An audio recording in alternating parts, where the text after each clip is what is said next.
Hey everybody, welcome to the Xtreme Lyfe podcast. On today's episode, Bruce Buffer makes his triumphant return back to the podcast. Love talking to this guy. We cover a lot of ground in about 30 minutes. Bruce is just an awesome guy. He's the veteran voice of the Octagon. Been around UFC since I don't know when. I can't remember exactly, but early on, and has been there for a long time. He comes from a family with boxing and fight and combat sports in their blood.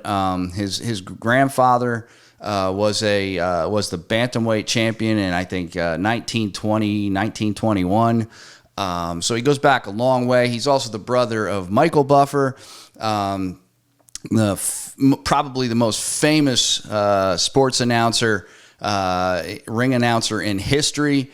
If you don't know who he is, you don't watch boxing. And Bruce once again has his own, has created his own persona in UFC and in MMA, and has done boxing as well. He's kind of just taken and made his own way with it, and has done a wonderful job, and is a great guy. Has a brilliant career in combat sports, and was a kickboxer, and he just goes on. And he's an entrepreneur. He's launching all kinds of stuff all the time, which is great. He gave me one of my favorite sayings that I use all the time. It's life by design. Life is what you make of it. You could, and we talk a lot about the difficult times right now. With UFC. With COVID and just trying to continue to put on a good show for everybody, and the difficulty around that, and traveling in and out of the country, and difficulties around that. And we try to keep a positive spin on it, but it is a difficult time. We're like living in the twilight zone right now. So, we go into a lot of stuff. So check out this podcast. I think you're going to love it. I certainly love every time I get to talk to Bruce. Definitely a great, experience for me to have him on the show, and very kind, and just a good human. So anyway, with all that being said, check it out. Here it comes. We are live. On behalf of your host, Steve D, this is Bruce Buffer saying thank you for tuning in to Xtreme Lyfe. And now, this is the moment Xtreme Lyfe fans around the world have been waiting for. It's time!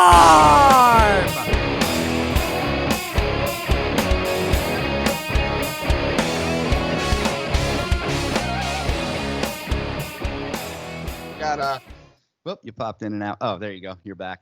I got Mike Tyson signed ring bell right behind me. That's very cool.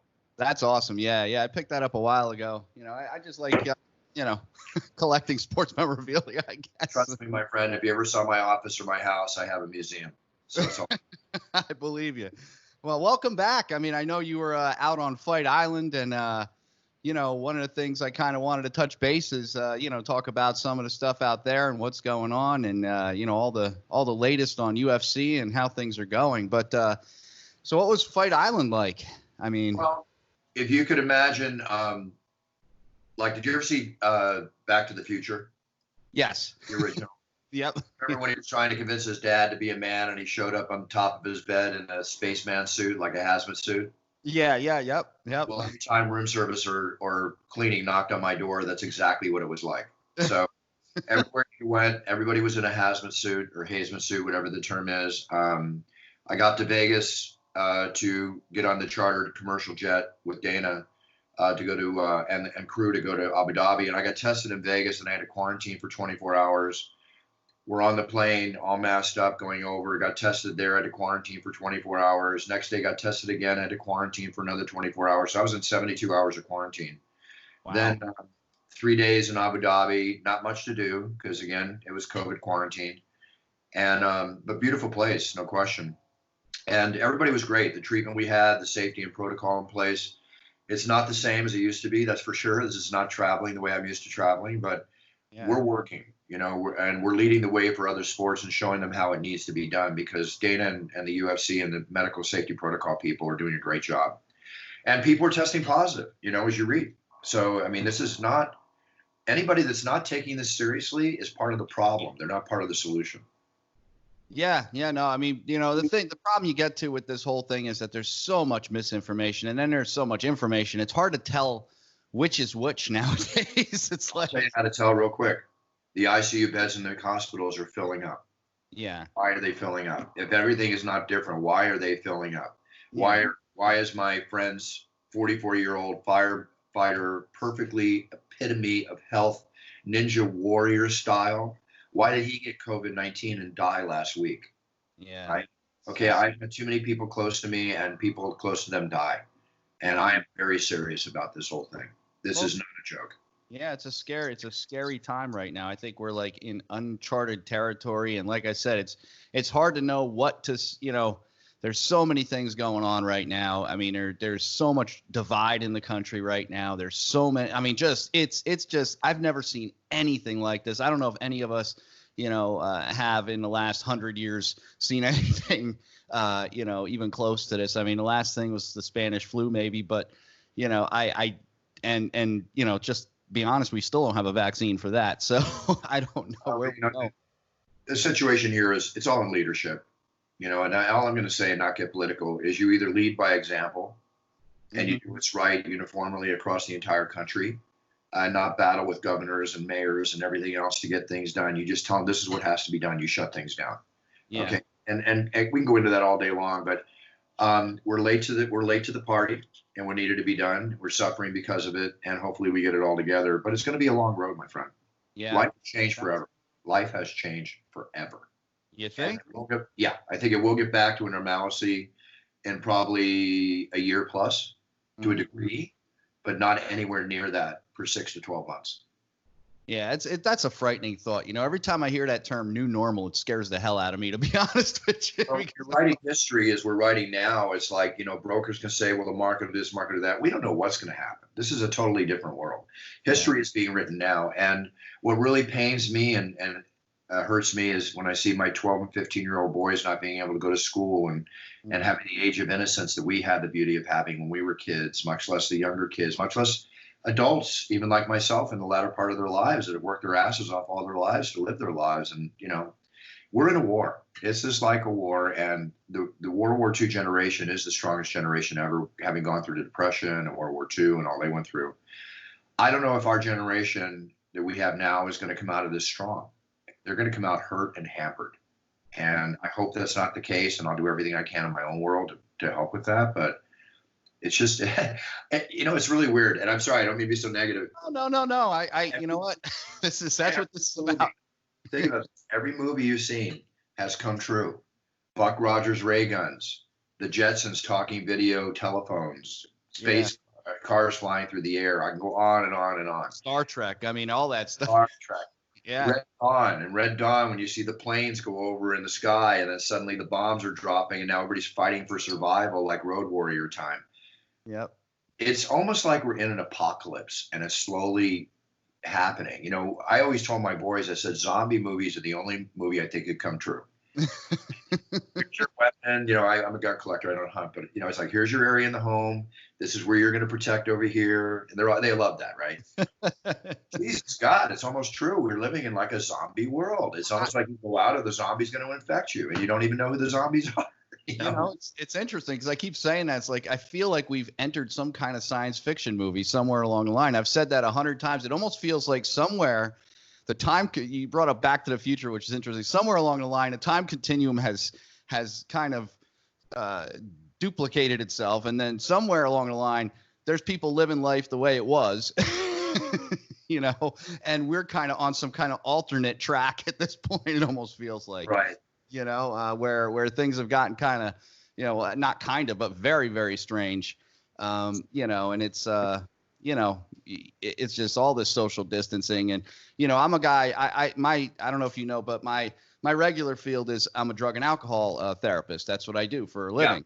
I treat people with all kinds of issues. And it's become a very big issue for us with all that because, basically what we're telling people to do right now is the exact opposite of anything we would tell people to do to try to get better. We want people to be around people. We want people to go to places, do things, be active in a social setting with other people. And now it's kind of like you can't do that, so it's created a lot of, we know suicide rates are up. We know that addiction rates are up. Alcohol sales is up 62% in some areas. And I'm coming out with my bourbon puncher's chance in September, so maybe it's the perfect time, not for reasons of wanting it to be that way. Yeah. I told you my bourbon puncher's chance is coming out. Oh, really? Okay. Oh, yeah. This is a big deal. I've been working on this, and I have a meeting in an hour, but we're releasing the product in September, and it's amazing. But everything you're talking about is true. Listen, the dating world is. Oh, yes. It's like, I feel bad for people if they're in a bad relationship. I feel bad for them if they're single. We're all going through stuff. Yeah. And we need to do the best we can to get through it. And I look at this as a period to be in the best mental and physical conditioning possible. That's what I've been working on. I'm in the best shape I've been in 30 years. I don't know what else to do. Just keep, get ready to get out of the gate like a horse ready to take off at the Kentucky Derby and go run to Lyfe. Well, that's it. That's it. I think, it's hard here. I don't know I know you're in California. I know I actually just talked to some friends of mine at Invictus yesterday. I don't know if you know Invictus CrossFit over there. And there's a bunch of them all over, but they're mostly in, San Francisco area, San Diego area. But they're open, they're shut, they're open, they're shut. They're not allowed, it's a whole lot of back and forth.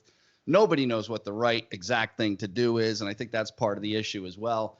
But yeah, I think you're absolutely right. Staying fit. I train here every day. The thing I'm missing a lot, and I'll tell you, I don't know if we'll ever get back there, is jujitsu. So, which is the exact opposite of social distancing. So. Yeah, my friend owns a Muay Thai center in Manhattan Beach called Undisputed Fight Academy. And she's out in the park, in the dojo, online videos, whatever they can do to, keep it going. It is tough. It's like these businesses are going to have a hard time staying in business, being shut down like this. Yeah. I wish them all the best. I don't know what else to say. Yeah, no, me too. It's just a tough time, but anyway, I just want to kind of get back to some of the UFC stuff because it's really, Let's get on some positive. Yeah, let's get back to the positive stuff, man. Right now there's no crowds. That's got to be interesting for you.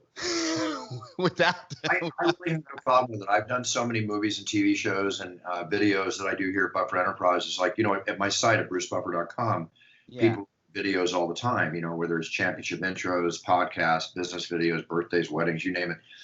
So I'm in a green screen trying to create the effect for them. So I know how to do that. But really before that, when I'm with the fighters and it's me and them, there's 50,000 in the audience or there's 20,000 in the audience, whatever, I'm looking into the eye of the tiger. It's just me and the fighter. It's me and him or me and her. And I'm giving them my all to take them and enhance that moment to the next level. That's the key thing. So I'm used to it and I have no problem with it. It actually is more relaxing for me because I step out of the Octagon and I put on my mask before I step out. I'm very COVID conscious. I sit down at a nice 6-foot table away from everybody. I'm not signing 500 autographs and pictures a night, which I love to do for these great fans that we have. But I have to embrace what's happening. And actually it's a more relaxing night. Then I sit back and I watch the fights and I'm enjoying them more than ever. Not my perfect scenario, but again, life is about embracing. Mm-hmm. Embrace what you have and make the most of it. Well, you had said something to me in the last time we talked on the podcast, and you had said you had brought up a term, and I've kind of embraced this term. It's called life by design. Yes. You had said that to me, and because we all go through ups and downs, and every once in a while you got to kind of look at what you got, what you're happy for, what you have, and kind of create a little mini gratitude list in your head because even at a time like this, it could get pretty everybody's kind of like it just feels you're very much apart from people. So, and it's got to be interesting because you're used to walking through the crowd, getting a bunch of, signing a bunch of autographs, shaking a bunch of hands, which I don't know if we're going to get back to that. No, I think handshaking is out. Handshaking is out. Fist bumping, of course, occasionally. I've been throwing elbows in the Octagon when they put out the fist. I never instigated. They put out their fist to say hi to me, which is a complete honor. Yeah. And then I'll fist bump. And the reason I've been holding off on that, unless it happens naturally, is because I got to run to the bathroom and wash my hands again. Yeah. Yeah. It's this is what it's all about, you know. And again, if people think I'm overreacting, I tell them on my podcast, I have a lot of listeners on my podcast. I tell them, don't listen to my podcast. I want you to unsubscribe. If you don't get the mask and the wash your hands thing, and if you're not being what I'm talking about and preaching, then don't criticize me. Just don't watch the show, because you're part of the problem. I don't want to be with people that are part of the problem. I have no interest. I get it. And, I got to tell you, it's a tough thing. And your podcast is great too, by the way. I listen to it all the time. You and TJ are awesome. I actually had TJ on probably about 2-3 months ago, give or take. Another great guy, great guest. A lot of fun to talk to. So one of the things I wanted to kind of go through, because we didn't really get into it last time, was, how did you, you have this energy about when you announce. I don't know if I ever, I don't think anybody else even comes close, to be honest with you. Not trying to just, obviously, you are the voice of the Octagon, the veteran voice of the Octagon. How did you come up with "It's time" and all that? And it's not, I don't think anybody else could pull it off the way you pull it off, right? So it's not. Well, otherwise you might be in trouble. But I don't know that anybody else. You go, and we're live, and just the way you put the energy into it. How did that all come about? What happened? Well, I have a lot of energy naturally, and it comes out of my announcing because. Everybody was emulating and copying my legendary great brother, Michael Buffer, the greatest announcer of all time, who brought attention to the ring announcer. And I told myself when I got into announcing that I didn't want to be Frank Sinatra Jr. I wanted to create my own style. Otherwise, if I didn't do that within 2 to 3 years, I was going to just basically get out of it, quit. I have many things I can do in life. But my passion is in the announcing. So when you see me announce during those first few years, I was standing center Octagon, concentrating on my voice and doing what people think you're supposed to be doing. And you are supposed to be doing that, but it didn't fulfill me. It wasn't floating my boat. And I had this tiger inside that's just moving, and I had to move. And then I started to move, and I started to move around the rings and the octagons and the cages that I've been announcing in.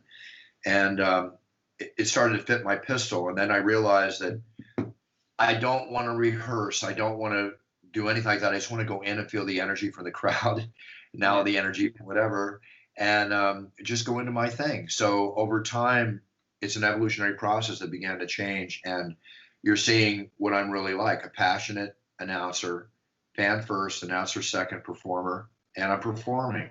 I'm not announcing, I'm performing. And my whole thing is to be the best I can be. When I walk in the Octagon, every night I walk in, to me, is my first night. I have to prove to myself, just like this coming Saturday, that I deserve to be here doing this job, that Dana deserves to have me in his employment, that the fans deserve me to have me here in the fighters. So like me or don't like me, I'm giving the best I can, and I'm going to go out and do the same thing on Saturday, and I got to do it my way. And the moment my passion wanes and I can't announce and do It's Time the way I do, then I'm going to retire. I'm done. I'm not going to go in for the paycheck and the great seat. I love both, but that's not what I'm all about. I can't travel the world 35 times a year and not love what I do. Yeah, well, you're definitely, like I said, it shows. And I think that, most of all, I think, the fans appreciate it. The fighters definitely appreciate it. Come on, that's like a dream for a fighter, I think, to have Bruce Buffer announce them for a UFC fight. It's a dream for me to announce them. So, I'm very humble. The show's not about me. It's about them. I'm just trying to get everything going, And as far as It's Time, I used to wake up every morning, and before I shower, after, I shave or whatever, it's like, it's time to have the greatest day possible. I want this day to be better than yesterday. So I realized that It's Time is a pre-ultimate moment in people's lives, especially my own. So at the main event, the fans have been sitting here for 4 to 6 hours, and the people have been watching for 4 to 6 hours. It's time. This is where it all comes down on the line. This is where we got to get going. And that's where it slowly but surely it came into that point where in the main event, that's where it all came about. And then it's just built from there. It's not what I say, it's how I say it. Absolutely. And because it's time, you think, how many times people say that in their life, but you take it and you do something else with it, which is amazing. And that's what you look at that in a lot of things that make people famous or give people their own niche in a certain thing. It's usually something very simple that they just come up with, and they put their own twist on it, right? They put their own thing to it. Yeah, it's the same thing in fighting too, because in fighting it's like, for me, when I would spar or go at somebody, it's the simple forms of fighting are the ones that work the best. I mean, the jab, the cross, the front kick, the roundhouse to the knee or the head, whatever. I mean, the simple ones work. Submissions, the greatest submission, most used submission of all time is the armbar, or rear naked choke. I mean, the basics will always work. You can complicate it and do all the spinning and fancy stuff you want. And I've certainly done that myself. But bottom line, just punch them right between the eyes. Yeah, and that does work the best because I've seen a lot of people try to fancy stuff and it not go so well too. So that's why greats are greats, and you have the Anderson Silvas and the Israel Adesanyas and people like that can pull that stuff off. Yeah. Yeah, absolutely. And I was going to ask you that, like during the fight night, is it designed to where, because you kind of start off in a certain place with the first, like the prelims, you come in, you go a certain, how do you pace yourself? Is it something like you're building up to that main event where you're just going to let it all go? Yeah, exactly. It's like bump, bump, bump, bump, bump. It's build up, crescendo. Then the explosion, right? And then, I mean, I don't know. It just, like I said, it's definitely a big part of UFC. Even I mean, all the announcers are great. I mean, I love listening to all these guys, and all the fighters are awesome. But it's just one of those things. It's something special there. And are you going back to Vegas this week? Yeah, I've got 4 shows in August. This will be the first one. Then the next week I won't be there. The announcer they have fill in for me will be there, Joe Martinez, I'm pretty sure. Yeah, he's good. And then I'll be doing the next 3 shows. And then I've got 3 scheduled for September. So as a matter of fact, I'm having Paulo Costa on my podcast today. I want to talk to him about the Israel Adesanya fight he has coming on. He's one of my favorite fighters. He's a friend. He's a very cool dude. Yeah, no, I'll definitely check that out. That'll be awesome, man. I love when you have guests on your show. It's pretty Me cool. too. Yeah. It adds a different flavor to it, right? And that's the thing. I mean, so what do you think? I want to talk a little bit about some of the fights coming up, right? And we just saw Usman Masvidal, and Holloway. A lot of people think Holloway got robbed on that fight. I don't know where your head's at on that, but I don't know. They're both great fighters. It was a great fight. It was a great fight, but I think that Holloway pulled it off. No offense, to the winner and champion, because he definitely is a champion. Yeah. But it was one of those fights could have gone either way, and on my card, I had Holloway winning. You had Holloway on that one, and then obviously, what do you think's next for Usman? I mean, he's on a tear. Usman is very much like Randy Couture in the fact that wrestling is the solid base in MMA. A lot of people consider that to be the solid base versus jiu-jitsu, which is also a solid base.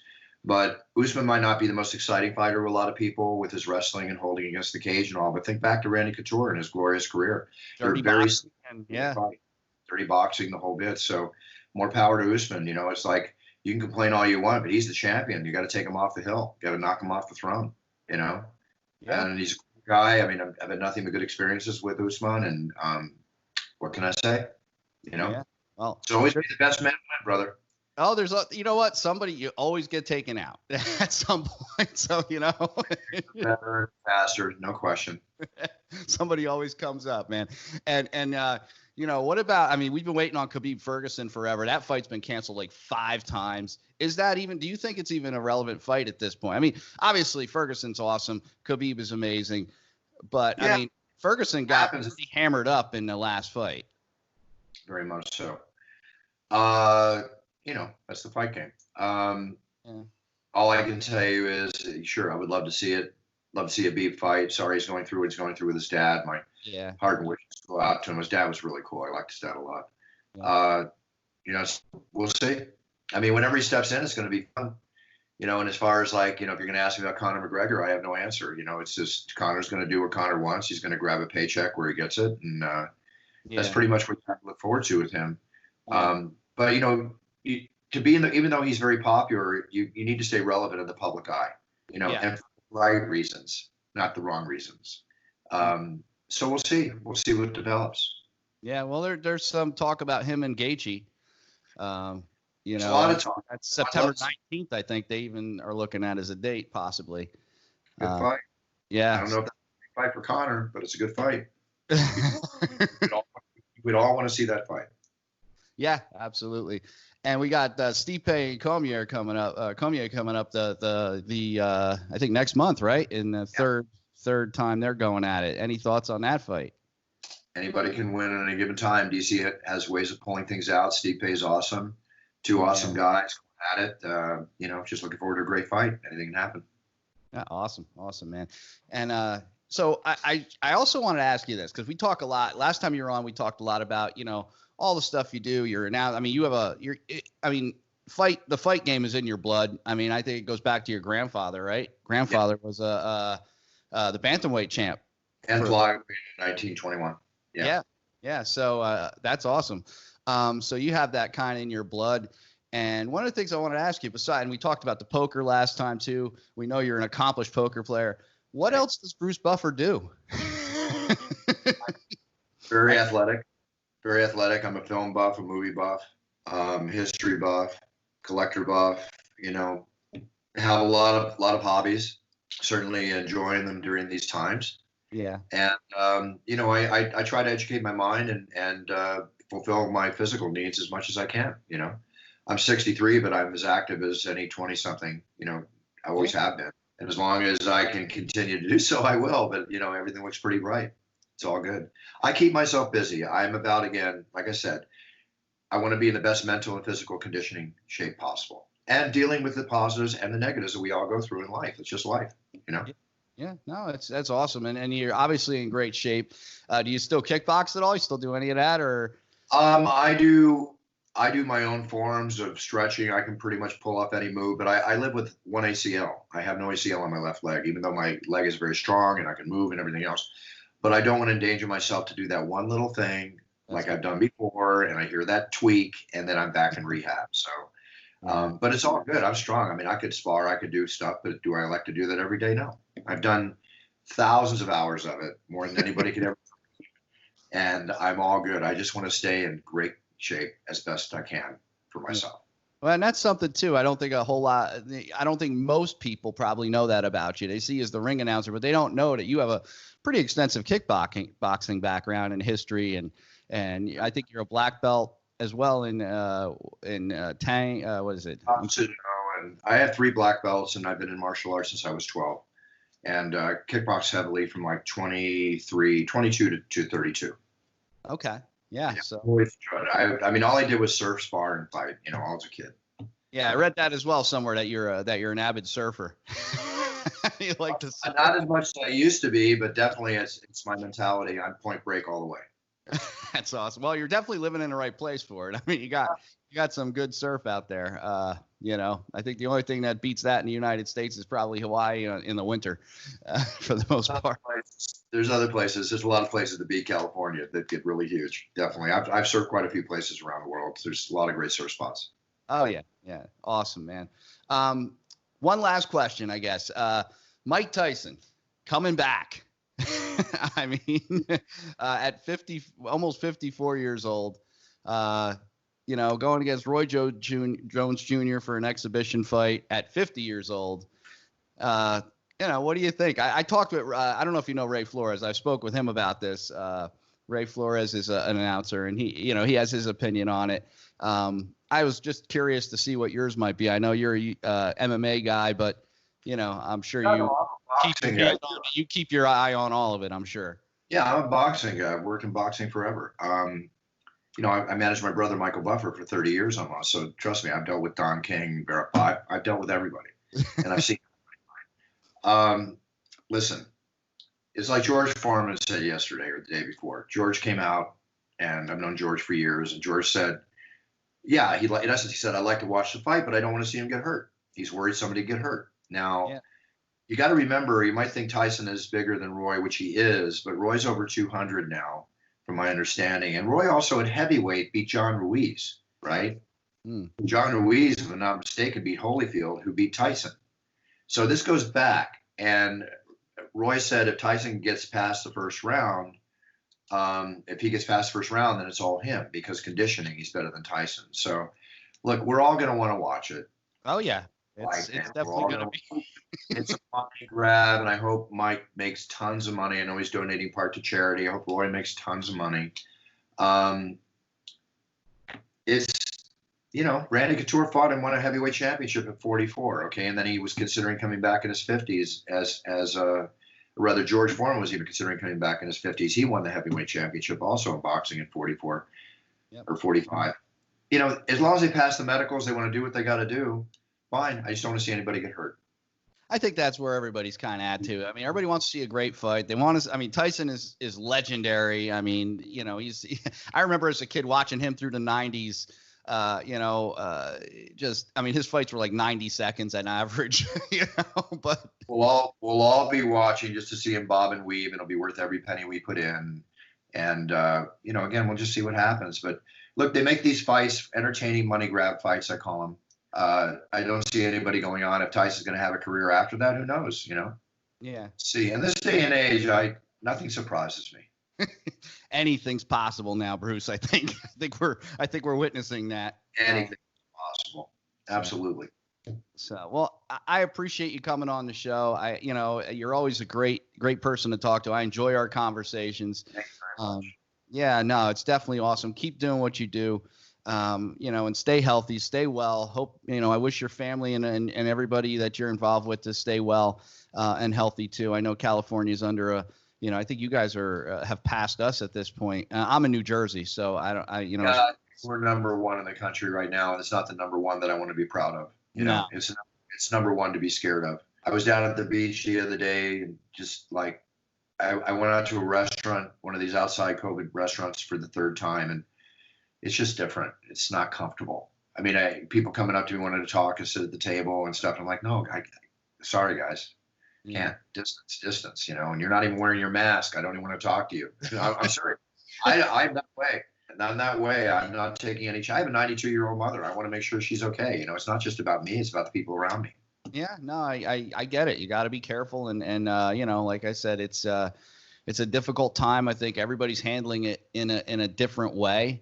I mean, you have two types of people. You have the types of people that are really kind of taking it super seriously, and then the others that are taking it not seriously at all. I think to be honest with you, I'm somewhere in the middle. I'm somewhere in the middle. I can tell that talking to you, but I think you're more towards the righteous side. But that can change the moment somebody within your 6 degrees of separation seriously sick or dies. Yeah, no, that I get it.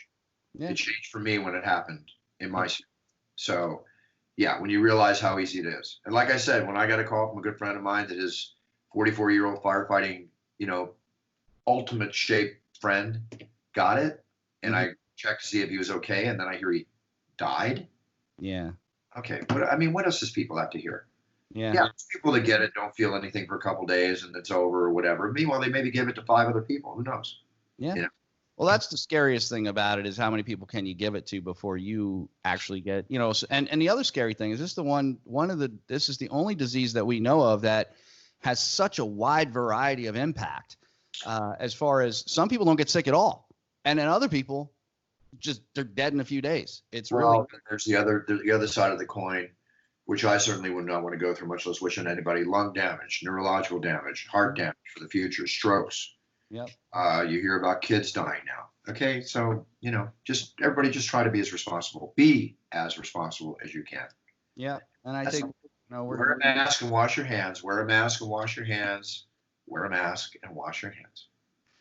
I appreciate that, man. I really do. And like I said, I love talking to you. I look forward to seeing you for years and years to come in the Octagon. Or until the time you decide to walk away from it. Everybody gets to that point at some point, but I think you got a lot of life left in you and a lot of years left in you for that. Yeah.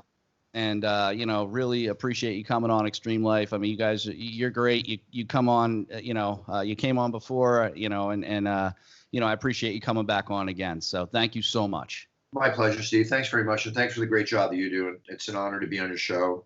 Again, appreciate it very much. And for your audience regarding these videos and audios I do, if they want to go pick me up, I'm on Cameo. I do tons of cameos. But if you want something specific, like a wedding or something special event or birthday, I've done a ton of graduations and all, which we're going on. Just go to brucebuffer.com, and partial proceeds go to children, military, and animal charities. Okay.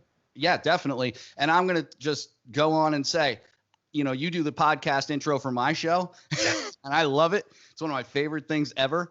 So I definitely want to tell everybody out there, it's very well worth it. get it. Check it out. He does a great job, and he puts everything into it for everybody. And pick up It's Time, the book. Awesome book, as well. And you said you had a launch coming too. Want to mention that one more time? Yeah, my Bourbon Puncher's Chance big announcement will be in August, but it'll be released in September. And it's the finest Kentucky bourbon that you can sip. It's amazing. Check it out.